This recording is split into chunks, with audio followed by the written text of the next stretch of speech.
In addition to bullying happening in social media settings and also in the home environment, a good portion of it happens in the workplace, and it also happens in schools. And the schools are set up in a way that they kind of protect themselves. So I had an incident with my son on a bus.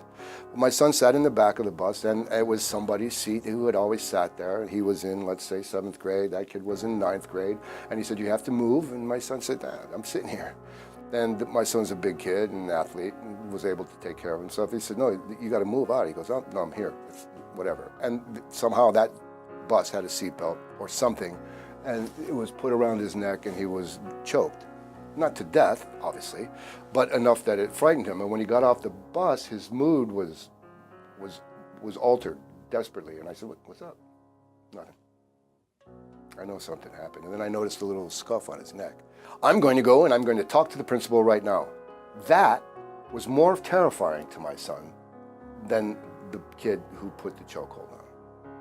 So I went to talk to the principal, and the principal was horrified. And the principal said the most inane thing to me. He said, "Hey, it didn't happen on school property." And I turned into Anthony, the movie actor, and I said, "Are you kidding me? It says clearly Broward County School System right on the side of the goddamn bus. How can you say it's not a part of your property?" What needs to happen is when an incident happens, it needs to be recorded. It needs to be recorded, and the police need to be. There has to be proof of it. There has to be speculation of it. You can't just say, "Well, my daughter said," and "No, my daughter wouldn't," because we want to protect our kids, don't we? Like everybody's Johnny is great, and everybody's Sally, never anything's. But we really should be suspicious about what it is. We have to be diligent. We don't want to spy on them, but we don't want to give them all the rights that we have as an adults because they don't deserve them, sadly. I'm sorry, they don't.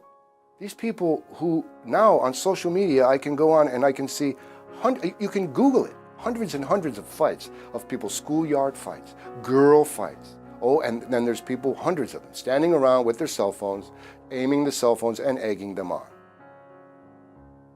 I would love to have legislation in place, and I'd like to see if I can forward that, get a group of people to contact our congressman or whomever it is, that if anyone were to point a camera at somebody like that, and then post it on social media, that they would lose their ability to be on social media for, let's call it 2 weeks for the first offense. The next one, a month.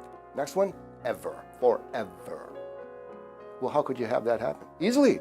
Facebook, I can post a picture of a cow's nipple and I'm going to get blocked, or I'm going to say something political. There's an algorithm in there. God is watching, the guy in the sky is watching, whomever it is watching, and it needs to change, and it needs to be instant, and it needs to be fast. You, instead of filming it, saying, "Come on, John," you need to stay, "Well, wait, what are you doing? Why? What's the point of this?